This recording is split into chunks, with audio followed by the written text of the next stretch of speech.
hello and welcome to the show. It's me, John Park, and it's time for another exciting episode of John Park's Workshop. Hopefully not too exciting from a technical standpoint. I had a crash a little earlier that it was taking a while to set things up after it recovered. Did a restart on the machine. And here we are. So hello to everyone over in our Discord. And look, that worked. Some of these windows, I'm hoping they'll all come in okay, but some of these layers were acting a little funny upon restart. I think I got them all fixed, but we'll see. So hey there, people of our Discord. If you are watching on another stream of some kind, and you're not sure where the chat is, if you're over on Twitch, perhaps, where's all the chat? Well, it's happening right there in Discord. You can go to adafruit.it/Discord and you'll get an instant invite to our Discord server. And this is happening over on the live broadcast chat channel. You can't see it there because I've cut it off, cropped it off, but on the left side there of our Slack, you will see we've got live broadcast chat, pet photos, off-topic, help with CircuitPython, 3D printing, Adafruit I/O, Arduino, audio, Git, make, code, PCB design, and on and on and on. So there's a lot of channels of content. Someone said the stream is acting a little jittery. I am sorry for that. Hey, it looks like YouTube says excellent connection at the moment, so I'm not sure if that's happening on Twitch or somewhere else. The streaming monitor over in Restream.io also reads good health. Good bit rate, good frames per second, good-ish. Oh, I see the frames per second were jumping between 30 and 15 roughly. Glitchy but watchable, Rich Sad says. Well, hey, I'm not sure if I can aspire to much more than that at the moment. Hoping we're going to get the AT&T fiber here. I'm on Spectrum.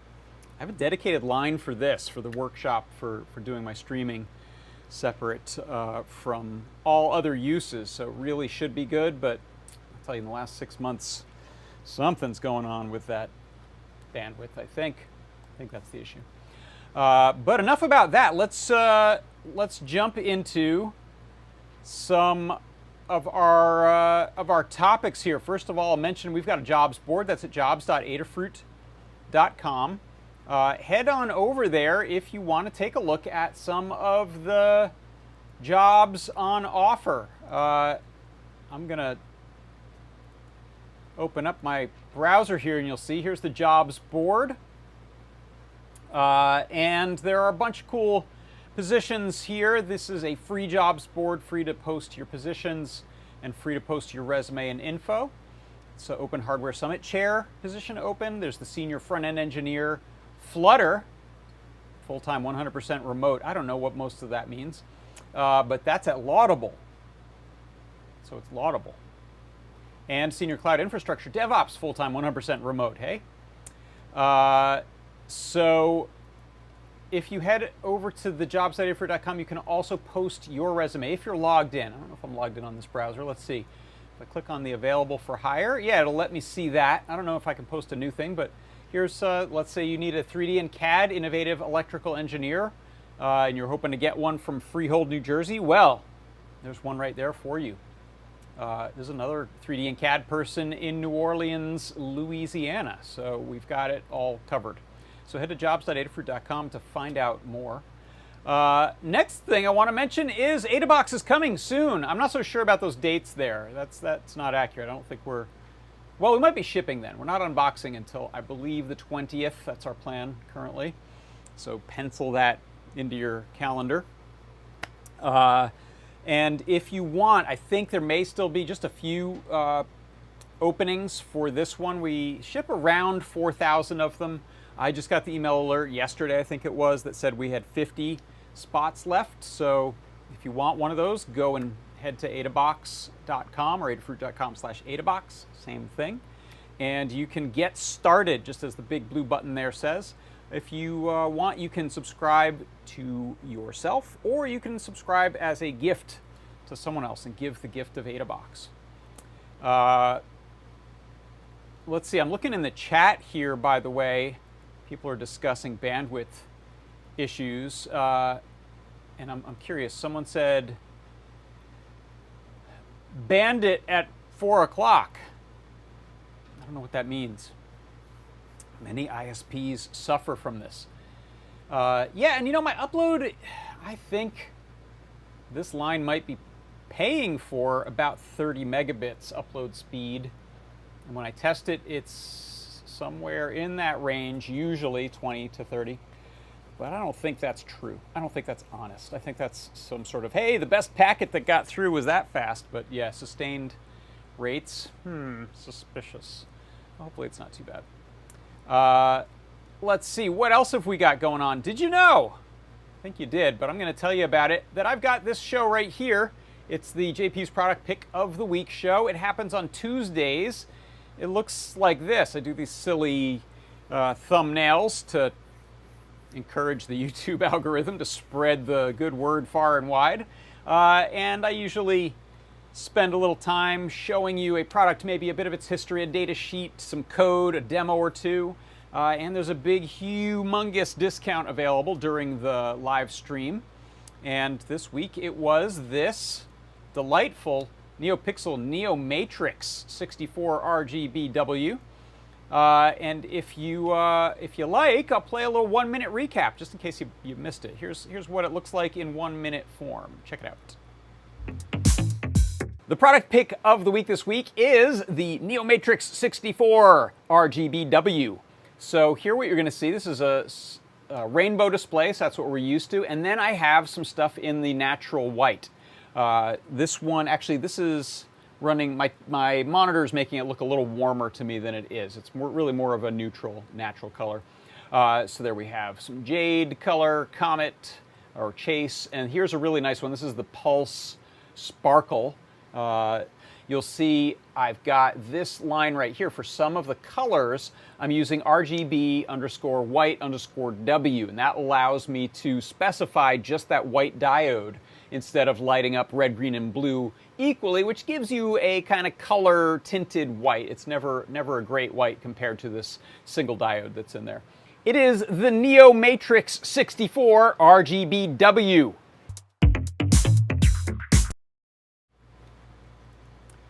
Yes, it is, and hopefully some of you got some, and we'll have some fun projects to work on. I can't remember if I discussed this during the show, but the idea comes up every once in a while of doing the cube with these. I've just got the one spare right now, but this notion of connecting them and then maybe using magnets or some other way to fit them together. 3D printed frame to slip them into, but to do a full cube of these, maybe with a accelerometer inside of it, with a microcontroller in there, like a feather and a battery, and maybe some way to plop one off and plug it in for power. But that would make for a pretty cool cube, I think. And let me know if anyone's seen those done with the NeoPixels. I've seen someone brought a really cool set of these, like dodecahedrons made from little tiny hand soldered SMD matrix. They brought that to SuperCon a couple years back. It was really cool. All right, yeah, so that's that. Now, on to the next thing. So what I want to talk about is a little thing I like to call the CircuitPython parsec. So let's get set up for that. CircuitPython parsec.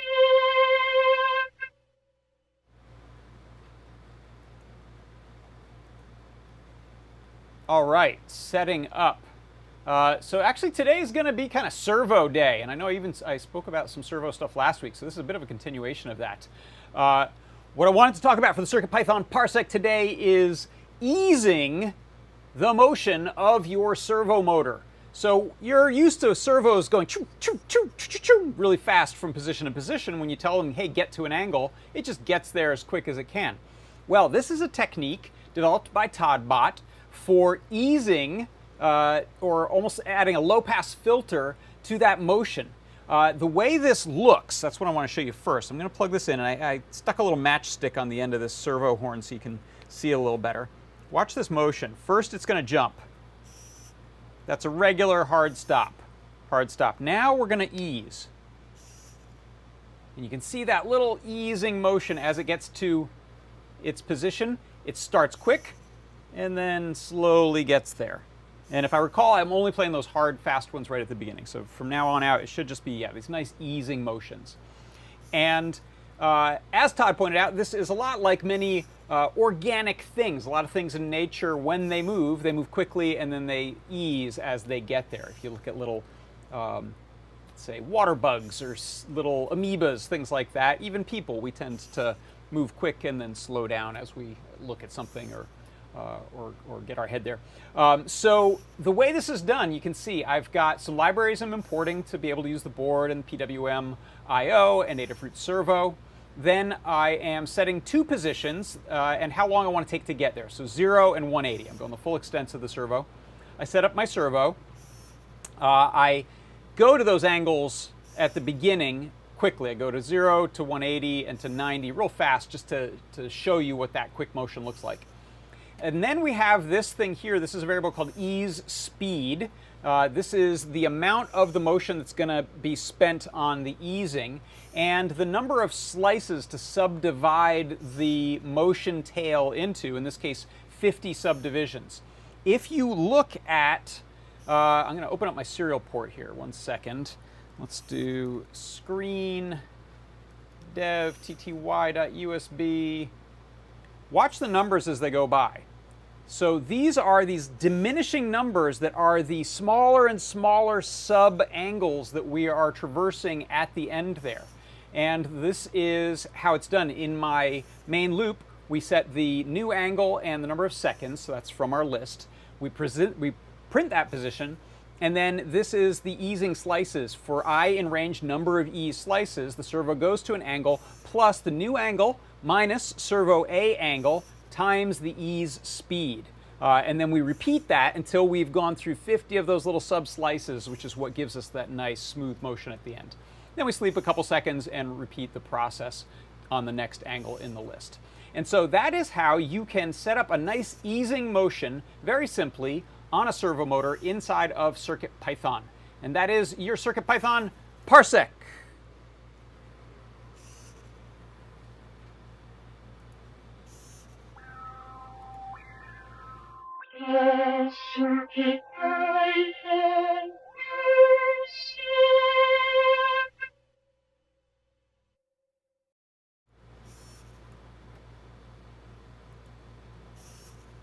I'm back. I was just looking at the chat. Let's pop open the Discord chat here. And someone said something about my matches here. Yeah, thankfully it didn't catch on fire. This is an Easy Strike one. Someone asked about Easy Strike matches. Want to see if we can light it? This is a bad idea. I'm going to try it. Let's jump back to let's add a down camera to the mix here. There's a down camera, and it's not, it's not moving very fast, and it's also not very securely attached.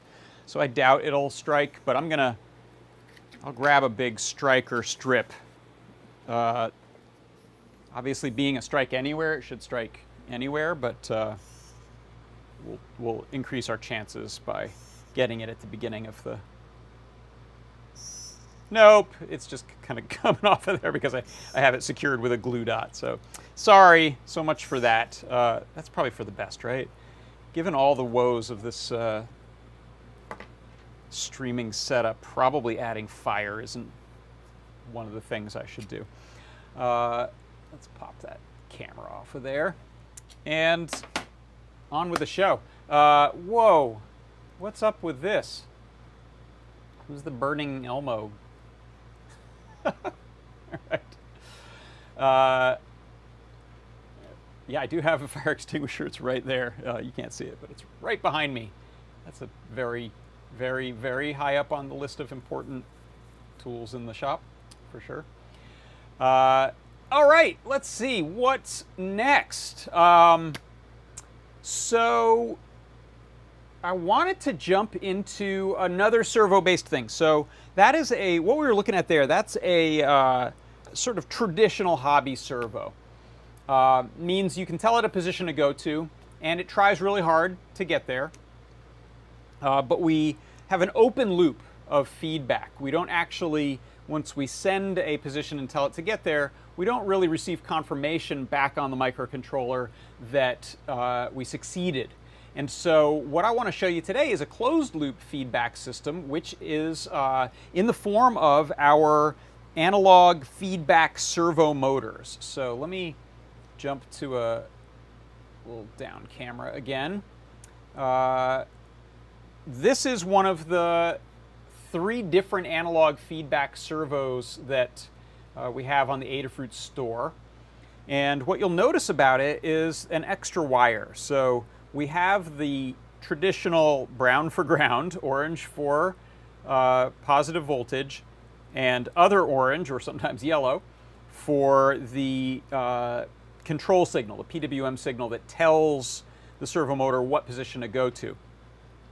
These feedback servos have this 4th wire, in this case it's a white wire, and that is sending out a analog value that should correspond to the position we've sent it to, but if it doesn't, if we've bumped into something, stripped a gear, who knows what, those could be out of sync. Oh, hey, speaking of out of sync, someone said that we're restarting, and I'll let that settle for a moment. And see if we can get back.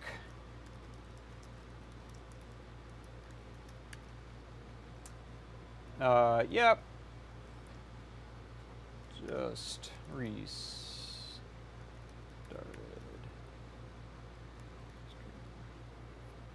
All right, we should be back, yeah? Hopefully in sync, too. Can I see if that's running on? Yeah, it looks like we're running again. Yeah, let me know. I can restart it. It just takes a few seconds like that. So let's take a look actually on the product page for this, just to see what I'm talking about. And then we also have some other interesting info guides about what we're using here. So hold on one second. And let me bring this. So this is the one I'm using here. We have a couple of the micro servos as well. I think there's a plastic gear one and a metal gear one. But I'm using the sort of standard hobby servo-sized one. And this one, it's $14.95. We have them in stock. And I think this is a good option for doing some animatronics. So what I'd like to do is build some window display type of animatronics. Nothing big and heavy, right? I'm not going to be moving a giant skeleton across the front lawn with these little servos, but you can do some puppeteering of things, especially light things that move easily, like ventriloquist dummies, for example, might be a cool option. Even hanging little bats and things from strings. And you can do that with a typical traditional servo, non-feedback, but and I even showed just a second ago on that CircuitPython Parsec how to do some easing. But with the analog feedback servo, we can get a lot more satisfying animation. So if you want to deal with the timing of your animation, one of the nice things about the feedback servo is it works in both directions. So this, before I get ahead of myself, actually, let's look in the product page. It says here, talks about our servo. Looks like a servo, acts like a servo. It's more than a servo. We got a factory to custom make these classic standard size hobby servos with a twist. The feedback potentiometer wipe. So normally when you tell the servo where to go, it uses a potentiometer that's essentially geared to the shaft that's turning to arrive at a particular position. That info we're just linking back out of the servo, so it's the same potentiometer, and we can see where it actually got to. Then there's a note about the pulse width. I'll talk about that, how to set up sort of a calibration for your angles as well as your feedback, what kind of analog values that potentiometer spits back when it gets somewhere, and then ultimately how to use it. If you click on this link here, Analog Feedback Servos, you'll get to a guide that's really terrific. Bill Earl wrote this, talks all about how these feedback servos work and then how to set them up in both Arduino and CircuitPython. And then there's some sample code for calibration, using the calibration as feedback, and even doing essentially a go motion animation setup. And go motion, by the way, if you're a sort of a film buff, an special effects film buff, you may have run across this term back 80s, 90s, really more 90s, I think, with Tippett Studios and some other VFX houses or special effects houses doing miniatures that were not stop motion, where you move a frame, take a couple frames of film, move, take a couple frames of film, move, take a couple frames of film. But with go motion and some of the more advanced computer input rigs for your characters, you would set them up with feedback and not potentially not motors to drive them, but in some case yes, but more so to just read the joint locations, move a character, and then capture a frame of that data into the computer. So using puppeteered models to drive computer generated characters was something done on like Starship Troopers, and I think some of the later Jurassic Parks, maybe even the first Jurassic Park. If you look into this, actually a really great guy that I used to work with when I was at Disney, he was up at Pixar, but he had been at Tippett and ILM, I think, too, is Rick Sayer, and he was one of the guys who created that setup, which was called the Dinosaur Input Device, or DID. Anyway, that's a bit of history about this, but I think this is really cool, the idea of hooking up servos or potentiometers or a mix or other encoders to the joints of a character so that you can pose it and then replay that. So this is a really nice, somewhat simplified way to do that, but also really satisfying. And so let's get into it. Let me jump into a down view here, and I think I'll start with the good stuff just in case I break things, and then we'll go backwards through this a little bit. Let's start out with a good demo. So what I'm doing is, let me describe the setup here a little bit. I've got a Feather RP2040, and I have one of our PWM Servo feather wings, and then I have 5 volts with, I think it's a 2.5 amp power supply running into the breakout board here. So this is providing enough current that maybe your microcontroller can't actually provide once things start drawing a lot of current, especially a stalled motor will draw tons of current and just brown out your board. So this allows us to use the external power supply. We have the Servo PWM out, and this one actually has 8 channels of PWM that it can send out. I just have the one Servo on here. And then you can see I'm running that extra feedback loop lead of analog output from the potentiometer in here into one of my analog input pins on the Feather. I'm just using a pin I soldered into the top of this board, but it's really analog A3 on the board there that we're using. So I then also have a couple of buttons plugged in, and this is just a slight, very slight adjustment I made on Bill's code, and it works really well. The way this works, if I press the red button, it goes into record mode, and then I will move that servo into position. So you can gently, you don't want to strip it, but you can gently move it, and you can even move it with some speed and some slow motion, and that's going to record all of that timing and position information. Then I'll stop recording by hitting the red button a second time, and then I'll hit the white button, and that's going to play my animation. So let's do a demo here. I'll keep it simple so that you can kind of see what's happening. I'll try starting at this position, moving quickly, slowly, and stop. So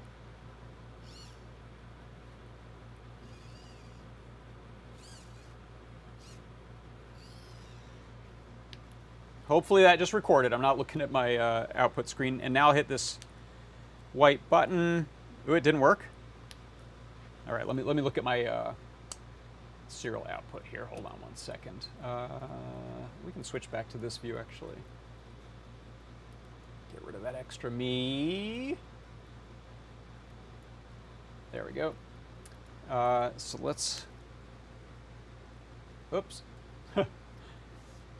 Oh, it doesn't see the device. Uh-oh, okay. I'm going to try one thing. I was having some weird problems with this earlier. I'm going to reset the board without the servo plugged in. This is the first time I've used this RP2040 feather in this. I don't know if there's some issue I'm not considering, but let's see. Is it not finding the SIRPi drive? Oh, it is now. Okay. Yes, you're the only CircuitPython device plugged in. That's a good sign. All right, so let's turn on. Just try one quick move. Oh yeah, it's recording. Stop, and now I'm going to play. Yeah, it's working. Now, unfortunately, I think that the stream is going to make it a little hard to tell some of the more subtle motions just because of the sort of delay in frame rate that I have. Oh, I just got distracted because James Williams says that he knows Rick Sayer. I knew him at Pixar. Hey, all right, James, that's really cool. Rick's a sweet, sweet guy. Didn't know he did the dyno input device. Yeah, he's one of, I think, 4 people named on the patent for that, if you look it up. Super cool. And in fact, they have one at ILM. If you ever are able to go to ILM and kind of walk through some of the cooler lobby staircase areas, there's some artifacts under acrylic cases, and there's a dinosaur input device there. Just a bunch of erector set looking servos and a ton of cable harnesses coming off of it. Probably big RS-232C interfaces. Okay, so let's do this again. You can see I'm gonna hit record. I'm gonna slowly go to the right. I'm gonna hang out for a little while, and then I'm gonna quickly jump back, and I'll stop. Now I'll hit play. You see, slowly going to the right, stop and hang out, and then jump back. And now if I hit play again, it'll repeat that. So you can see it goes to our starting position. It got there suddenly, so you kind of need to keep track of where your start and ends are so that it'll loop seamlessly. And let's do one more. Full left, stop, left again, stop, right, right all the way, back to our starting point, stop. And let's go full screen. Here we go.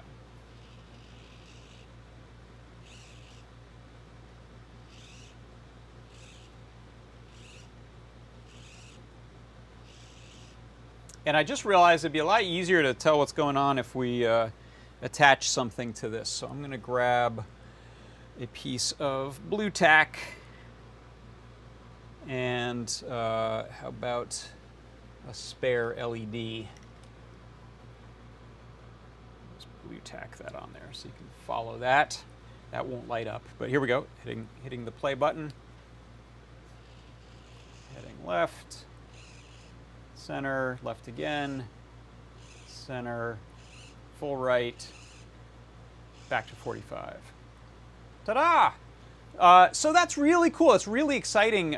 This idea of being able to essentially pose your animatronic and record those poses. So if you consider, I'll jump to one of our other product pages to show you. We've got the, let's see, pan tilt. So these little mini pan tilt kits are pretty cool. These ones use the little micro servos, or mini, are we calling them? Yeah, micro servos. But you can see these are little brackets that attach to the servos and allow them to act as a pair of joints. So you can think of it as something like a elbow and a wrist, let's say. If you're just moving one of those on a single axis, and then the other one, let's say, can move on this axis. That's sort of what you get. So if you want to link multiple servos together, they can be close, they can be far within reason. These don't have a lot of torque, so if you get pretty far out, that moment arm is going to be applying a ton of force on the little servo. It won't be able to handle it. But within reason, you can set up some small little pan tilt things that give you a couple of axes. And then if you imagine setting up this type of setup on multiple servos and maybe have still just one button for record, but you record multiple servos. You go to a particular pose, another pose, another pose, and then you'll be able to repeat that motion and have something with the timing and the positioning. And I think that's one of the cooler things about the this method is it's not just position, it's the timing, which is really the critical part when it comes to realistic motion or interesting motion, or at least intentional motion in animation, is that the timing is really critical.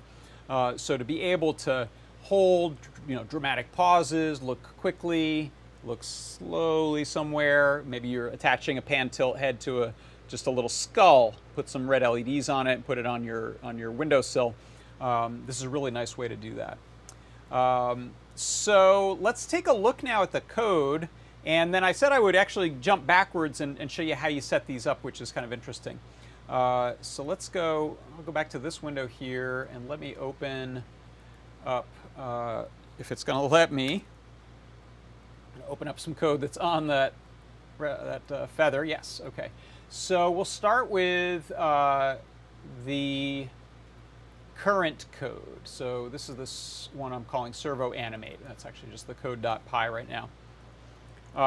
So here's how this works. We're importing a bunch of the typical libraries, including PWM, simple I/O map range, so we can remap some ranges, and Adafruit motor to get servo. I'm actually using, I don't think I'm using that one directly because I'm using Servo kit. So my code is, I started with Bill's example, and then I've started to adjust it a bit just because in Bill's example he wasn't using this feather wing, I don't think, so I'm starting to move it to that. I'm also going to switch the digital stuff to using the debouncer just because I like to use that, but I haven't yet.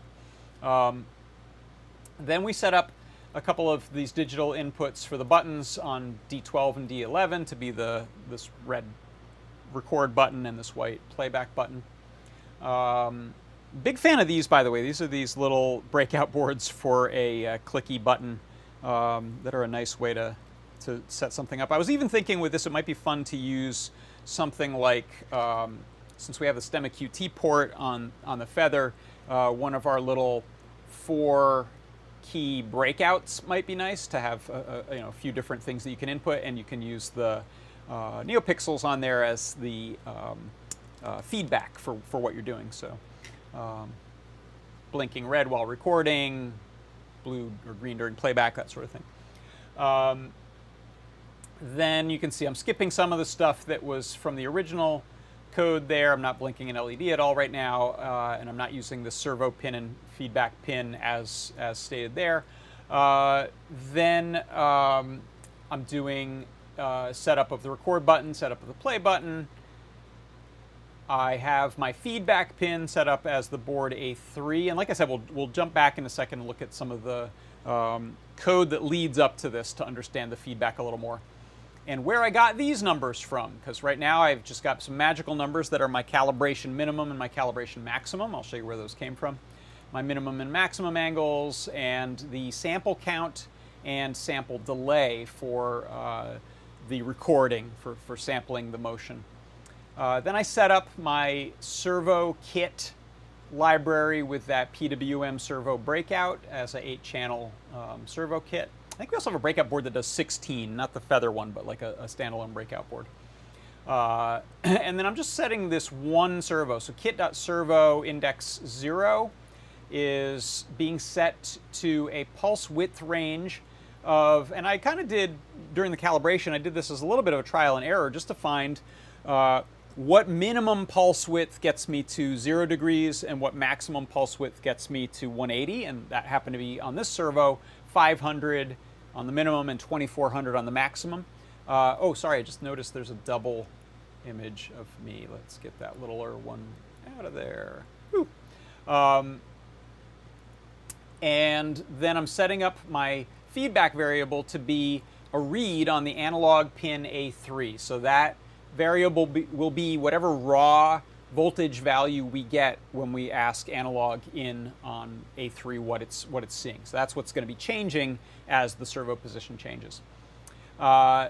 the servo positions are stored with this variable position, and then at the start of this, you'll see just in my serial window here, it'll just say servo record play when it starts. I think it was already running when I started the serial output there, so we don't see it. Then we have this function, a couple functions that are important here. The play servo function, and this plays through the angle, position, and timing that we've recorded. And that's all set up with this one, record servo, and then it goes through the range for whatever position you're at and the angle you're at. When that record button has been pressed and it's in record mode, then it starts sampling and adding those values and timings to the position variable, and then the main loop is just going to run those functions. When you hit record, it'll run that record function. When you hit play, it'll hit that play function, calling those here. So, like I said, one of the reasons this works really well is that we're able to ask the servo where it is. Actually, the only reason it can work is that we can ask it where it is while we're turning it. So we haven't sent it somewhere, it's just we're turning it like we're turning a potentiometer knob, because we are, it's inside of there. So if we look at how we got there, what I'm going to do is I'm going to actually now jump to the beginning of the process and grab this calibration code. Let's see, someone asked, C. Grover asked, what animation sample rate would provide smooth motion for a typical video recording frame rate? I think if you did you'd have to do some math to convert it, but I think I'm broadcasting at 30 frames per second. I say I think. I am sending that, but that isn't necessarily what YouTube is getting and sending along to you. But I am recording to my computer right now, and so the recording is at 30. So whatever the sample rate that would get us to 30 frames per second, I guess it's 30 frames a second. So whatever subdivisions we're using here to get us to 30 frames a second means that we wouldn't lose frames of a servo motion to video capture, because I'm recording to disk at 30, and that's give or take what I'm sending out at. Let's see, does it tell me right now on Restream.io? Says we are currently at 30, but a second ago it dipped down to like 11. Now it's at 27. So that's going to be that's going to be an impossible game to match that. So C. Grover did the math of 33 milliseconds would be the match to the 30 frames a second. Thank you. So let's see. This one, let me make sure I got the right... Yeah, this is the right one. Okay, so what I'm going to do now is I'm going to resave this calibration code as my code.py. And what it's going to do...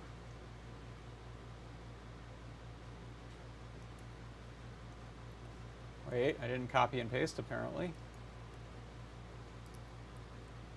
Copy all that.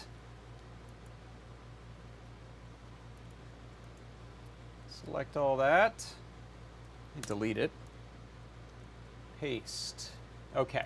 So, is this saving the right spot? I think it is.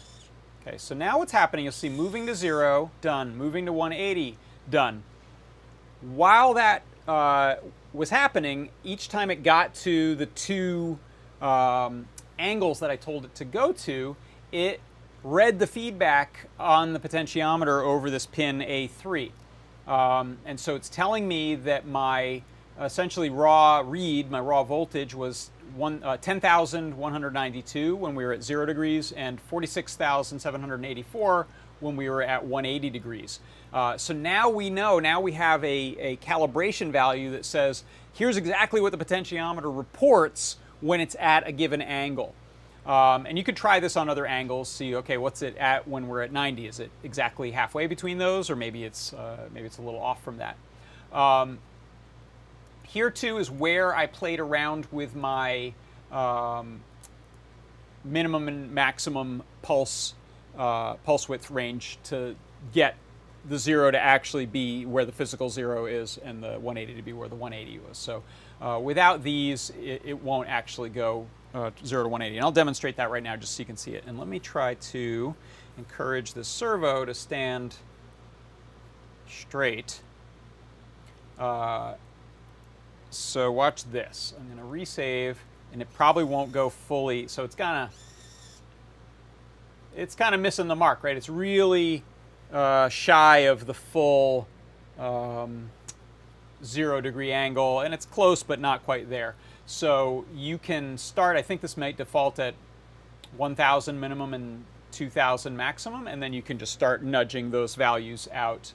And there may be a clever way to do that with the feedback, but I didn't bother with that. I was just able to type in some likely numbers. I think I started at 200, and it didn't back away from that until it just gets there. You don't want to go too small, or you could have it grinding against a physical stop. So that should report, as you see there, the feedback was 15,000 roughly and 44,000. So that's the potentiometer saying, I got to something, it wasn't really 0, and I got to something, it wasn't really 180. So now if I resave, you'll see it's going to get fully to the 0, fully to 180, and now the numbers it reports are going to be pretty close to what you saw before. Question from the chat, is this a continuous rotation servo? It is not. This has physical stops. And if you, the thing with the continuous rotation servos, if you send it these kinds of commands, it's really just like sending a speed command, because it never reaches the stop, and it just will continue trying to go to whatever angle you said, but it never reaches it, and so the values aren't degrees, but essentially a speed control. So this is a regular non-continuous servo rotation. Let's see. So the values that I got there, I then take those, and we're going to open up the feedback code here. So what this one does is it uses that feedback value to seek a position. And you can see my values in there are not quite exact. It changed this time. So this time I got 10,208 instead of 10,069. But it's pretty darn close, so I won't bother changing those. But now we have the calibration set up, and we have the minimum and the maximum angle. So what I'm going to do is I'm going to take this and we'll feed it back in. So I will resave code pi to the board.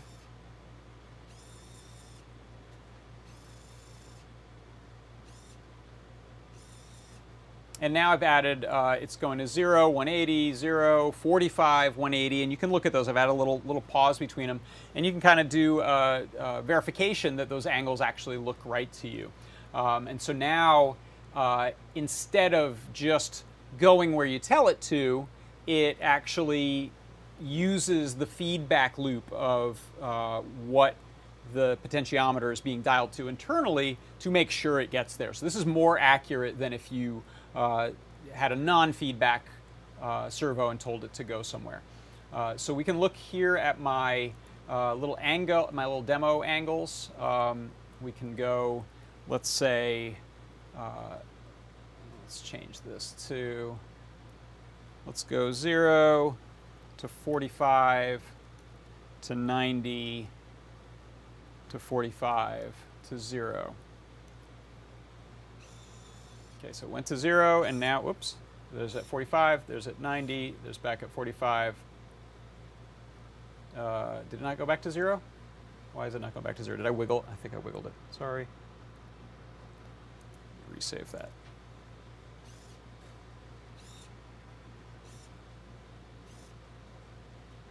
Oh, I've broken something. Why does it not get to 45 there? What did I do? What did I do? It's not getting to... I'm confused. Let me set that back to what I had it at. And let me reseat the... Now that's in there really well. I don't know what's going on. All right, let's resave. 0, 180, 0, 45. Yeah, now it's going to, all right, why did it not like, I don't know why it didn't like that. All right. And so let's see how that works. If we take a look, we have a function called Getposition, which takes the feedback values, minimum and maximum, and it maps those to the angle minimum and maximum. We also have this seek position, which has this tolerance value, and it sets the angle position to be this, while absolute get position minus position is greater than tolerance pass. So that is sort of honing in on that angle, and it'll stop seeking it once it agrees. Maybe that's what was happening with that not wanting to go back to 0 thing. I don't know why, but it seemed like it was confused there. And so then finally, as we saw, kind of building back up to the finished thing, if I reopen our original code, which hopefully I didn't change this after saving it.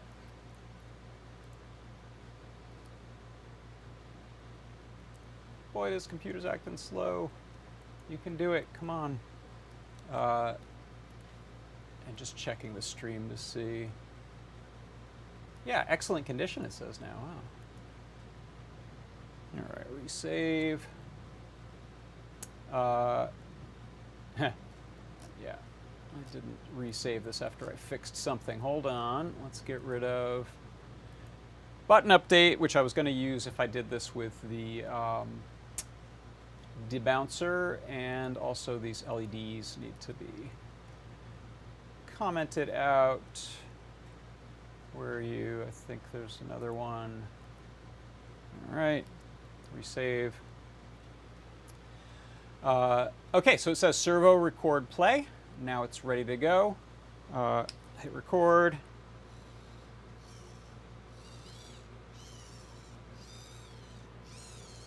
This is just a progressive back and forth until it reaches the final thing, hangs out there a while, and then back to the beginning. Uh-oh, did I screw that up? I wonder if I ran out of buffer.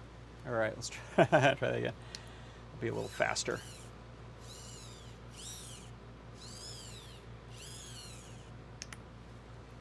All right, play it back.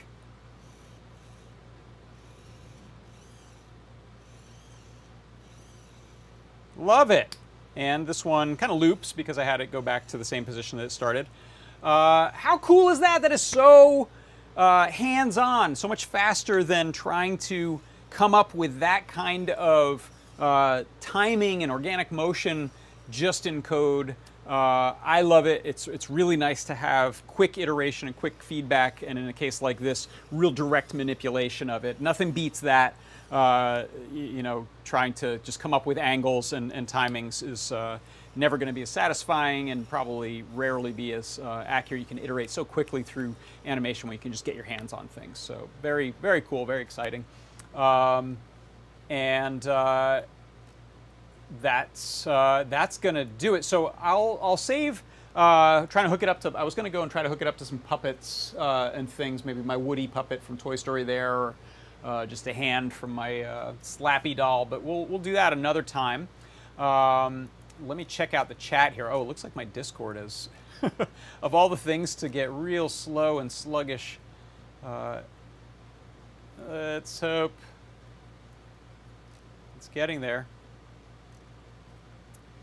Good, okay, we're still alive. Great. Andy asks, what's the difference between a continuous rotation servo and a stepper motor? Oh, and then people have started coming up with answers. Stepper motor is essentially a servo motor that uses a different method of motorization. Yeah, so I think there's a lot of overlap there, because I think servo refers to the feedback loop, and so you can have a feedback loop with things other than what we call a hobby servo. So, and I forget the full word for it, but servo means essentially that we're doing feedback, which you can do with pretty much any kind of motor if you put an encoder of some kind and send feedback back. And then steppers, like this is a servo motor that uses a little DC motor plus a potentiometer wiper. But a stepper motor can be a servo that uses a coil arrangement of multiple coils to essentially send a stator to different positions. It kind of energizes an electromagnet and hands off the stator, the fixed magnet, to different positions. So those can be confusing because they overlap. But yeah, steppers can have really fine grain rotation because they can have a lot of little coils as well as micro steps where it has like full power on a coil, then reduce that to 3/4 and add in 1/4 on the next, and then progressively move, and just like you can imagine with an electromagnet, you can hand off that power. All right, well, I think that's going to do it for today. Thank you, everyone, for stopping by. Oh, let's see. Someone said, cup of coffee in our YouTube chat said, shortly after the dyno input device was divulged in making of types of scenes, behind the scenes footage, there was a commercial device called the Monkey that did the same thing. I wonder if they were related. I remember the Monkey being sold in the back of Cinefex magazine. I mean, sold, it was probably 20 grand or something like that, but your studio could buy it. I really tried to convince IBM, where I was working at the time, to get one, which there was no good reason for it. I just wanted to play with it. I did not convince them.